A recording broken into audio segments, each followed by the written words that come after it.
The woman's grip on my wrist was ironclad, her piercing blue eyes searching mine for understanding. "You don't have much time," she whispered, her voice a mixture of urgency and warning.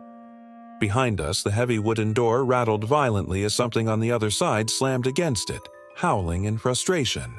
My breath came in ragged gasps as I tried to comprehend the nightmare unfolding around me. Emily was still trapped in this cursed house, her body possessed or controlled by an entity I couldn't understand. The weight of it all pressed down on me, threatening to crush my resolve. But I couldn't leave her. I wouldn't. The woman seemed to sense my determination. She nodded, releasing my arm. "Very well," she said. "But if you are to survive, you must listen carefully." She turned and strode deeper into the passage, motioning for me to follow. The tunnel twisted and turned, leading us further into the bowels of Blackwood Manor. The flickering light of her lantern cast grotesque shadows along the damp stone walls. The air grew colder with each step, thick with the scent of mildew and something more sinister, a cloying metallic tang that clung to my throat. As we walked, the woman spoke in hushed tones. "Blackwood Manor is more than just a house. It is a prison for restless spirits, a gateway between worlds. The entity that holds your friend is not a mere ghost. It is something ancient, something that feeds on the living by drawing them into its domain."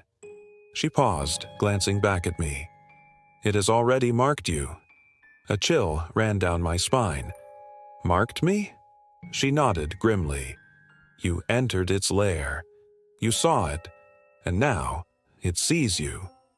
My stomach twisted. I thought of Emily's hollow eyes, the way her voice had been wrong, as if something else had spoken through her. My mind reeled. Then how do I stop it? How do I save Emily? The woman hesitated before answering. "The wedding ceremony. It must not happen." I frowned. "What? Why?" She stopped abruptly, turning to face me fully. "Because the wedding is the final offering. The ritual must be completed for the entity to fully take her. If it succeeds, she will be lost forever, and Blackwood Manor will claim another soul." The weight of her words crushed me. I had to stop the wedding. But how? Victor and the guests were in on this. I was certain of it. Their eerie silence, their too perfect smiles, the way they all seemed to move in unison. They weren't just bystanders. They were part of this nightmare. We reached the end of the tunnel, where a rusted iron ladder led upward. "This will take you to the west wing," the woman said.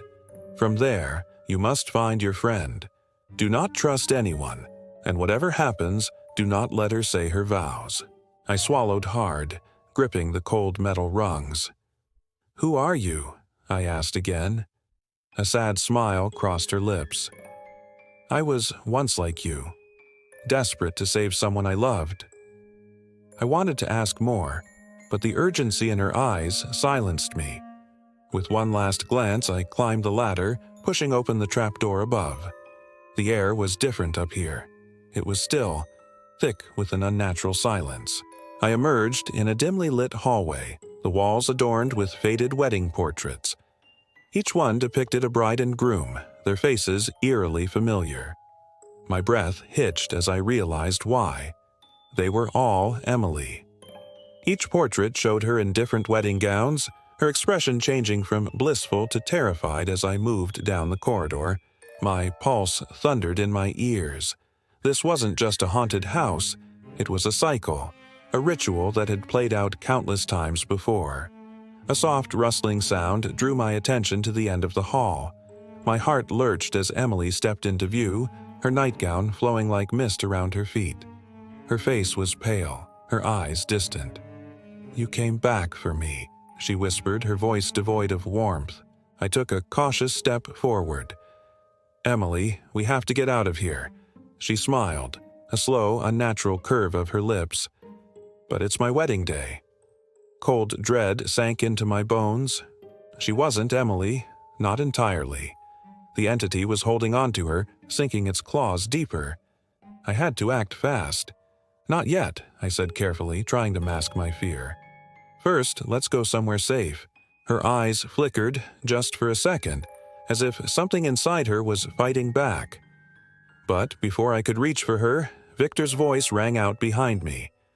"Ah, there you are." I turned slowly, finding him standing in the shadows, his ever-present smile unnerving.